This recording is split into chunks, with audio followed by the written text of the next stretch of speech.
Carbon nanotube નળાકારીય ફુલરીનને carbon nanotube કહે છે. Carbon nanotube એ એક છેડેથી જોડિયા વગરના બકીબોલ્સનું જ લંબાવેલ નળાકીય સ્વરૂપ છે. માઇક્રોમીટર અને મિલીમીટર લંબાઈની નેનોટ્યુબ પણ બનાવી શકાય છે. કાર્બન બકીબોલમાંથી આમ બનાવેલ કાર્બન નેનોટ્યુબને બકી ટ્યુબ પણ કહેવામાં આવે છે. 1991માં NEC લેબોરેટરીના વિજ્ઞાની સુમિઓ ટીજીમાએ કાર્બન નેનોટ્યુબની રચના અને સમજૂતી આપી હતી. બકીબોલને સીવીને કાર્બન નેનોટ્યુબ કેવી રીતે બનાવી શકાય તે આકૃતિમાં સમજાવ્યું છે. બંધ છેડા અથવા ખુલ્લા છેડા ધરાવતી નેનોટ્યુબ પણ બનાવી શકાય છે. કોઈ એક છેડા તરફ ઘટતા જતા વ્યાસવાળી નેનોટ્યુબની પણ રચના કરવામાં આવી છે.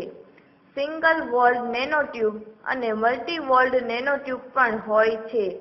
મલ્ટી વોલ્ડ નેનોટ્યુબમાં જુદા જુદા વ્યાસવાળી અનેક એક કેન્દ્રીય નેનોટ્યુબ આવેલી હોય છે.